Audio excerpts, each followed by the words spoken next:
നമസ്കാരം. ഒരു ഇടവേളയ്ക്ക് ശേഷം അമേരിക്കയും ഇറാനും തമ്മിലുള്ള സൈനിക സംഘർഷം വീണ്ടും രൂക്ഷമായതോടെ അന്താരാഷ്ട്ര വിപണിയിൽ അസംസ്കൃത എണ്ണവില കുതിച്ചുയരുന്നു. ഒരു ഇടവേളയ്ക്ക് ശേഷം പശ്ചിമേഷ്യയിൽ യുദ്ധഭീതി ശക്തമായത് ആഗോള ഊർജ്ജ വിപണിയെ വൻതോതിൽ അസ്ഥിരപ്പെടുത്തിയിരിക്കുകയാണ്. ഏറ്റവും ഒടുവിൽ ലഭിക്കുന്ന വിവരങ്ങൾ പ്രകാരം എണ്ണവിലയിൽ 3% വർധനവാണ് ഒറ്റയടിക്ക് ഉണ്ടായിരിക്കുന്നത്. ഇതോടെ ലോകത്തെ ഏറ്റവും പ്രധാനപ്പെട്ട വിപണികളിലൊന്നായ ബ്രെന്റ് ക്രൂഡ് വില 3.2% ഉയർന്ന് ബാരലിന് $76.54 ഇത് ജൂൺ 23 ശേഷമുള്ള ഏറ്റവും ഉയർന്ന നിരക്കാണ്. സമാനമായി US ബെഞ്ച്മാർക്കായ വെസ്റ്റ് ടെക്സസ് ഇന്റർമീഡിയറ്റ് വിലയും 3.2% വർദ്ധിച്ച് ബാരലിന് $72.72 എത്തിയിട്ടുണ്ട്. യുടെ മർബൻ ക്രൂഡ് ഓയിൽ വില ബാരലിന് $66.68 വ്യാപാരം തുടരുന്നത്. ഇറാനുമായി ഒരു ശാശ്വത ഡീലിൽ എത്തിയില്ലെങ്കിൽ സൈനിക നടപടി കടുപ്പിക്കുമെന്ന US പ്രസിഡന്റ് ഡൊണാൾഡ് ട്രംപിന്റെ പ്രസ്താവനയും വിപണിയിലെ ആവശ്യകത വർദ്ധിച്ചതും വിലക്കയറ്റത്തിന് ആക്കം കൂട്ടി. കഴിഞ്ഞ ജൂണിൽ ഇരു രാജ്യങ്ങളും തമ്മിലുണ്ടാക്കിയ താൽക്കാലിക വെടിനിർത്തൽ കരാറിനെ തുടർന്ന് ആഗോള ഊർജ്ജ വിപണിക്ക് നേരിയ ആശ്വാസം ലഭിക്കുകയും എണ്ണവില യുദ്ധത്തിന് മുൻപുള്ള നിരക്കിലേക്ക് തിരികെ എത്തുകയും ചെയ്തിരുന്നു. എന്നാൽ ഈ പ്രതീക്ഷകളെല്ലാം തകിടം മറിച്ചുകൊണ്ടാണ് പുതിയ പ്രതിസന്ധി രൂപപ്പെട്ടിരിക്കുന്നത്.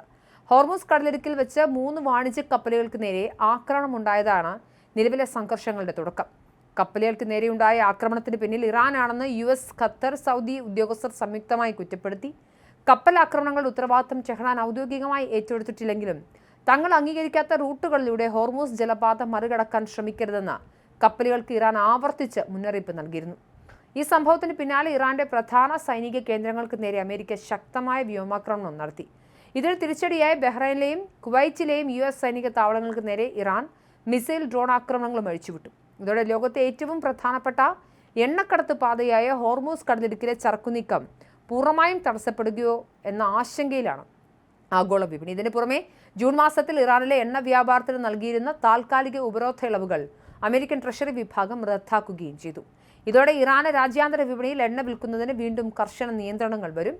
നിലവിലുള്ള ഇടപാടുകൾ പൂർത്തിയാക്കാൻ വരും ദിവസങ്ങളിൽ മാത്രമേ ഒഫാക് സമയം അനുവദിച്ചിട്ടുള്ളൂ എന്നതും പ്രതിസന്ധിയുടെ ആക്കം കൂട്ടുന്നു. ആഗോളതലത്തിലുണ്ടായ ഈ ഭൗമരാഷ്ട്രീയ പ്രതിസന്ധി ഇന്ത്യയെ സംബന്ധിച്ച് വലിയ തിരിച്ചടിയാണ് സമ്മാനിക്കുന്നത്. തങ്ങൾക്ക് ആവശ്യമായ അസംസ്കൃത എണ്ണയുടെ 85%-ലധികം വിദേശത്തു നിന്നും ഇറക്കുമതി ചെയ്യുന്ന രാജ്യമാണ് ഇന്ത്യ.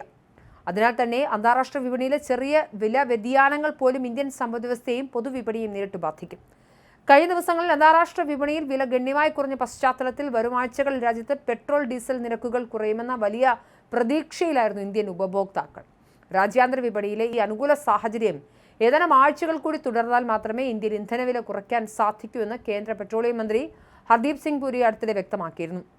എന്നാൽ പൊതുജനം ഇന്ധനവില കുറയുന്നത് കാത്തിരിക്കുന്നതിനിടയിലാണ് US ഇറാൻ പോര് മൂലം അന്താരാഷ്ട്ര വിപണി വീണ്ടും അശാന്തമായത്. നിലവിലെ സാഹചര്യത്തിൽ ആഗോളതലത്തിൽ എണ്ണവില വീണ്ടും ഉയരുന്നതിനാൽ ഇന്ത്യയിൽ പെട്രോൾ, ഡീസൽ വില കുറയുന്നതിനായുള്ള പൊതുജനങ്ങളുടെ കാത്തിരിപ്പ് ഇനിയും നീളുമെന്നാണ് പുറത്തുവരുന്ന സൂചനകൾ വ്യക്തമാക്കുന്നത്.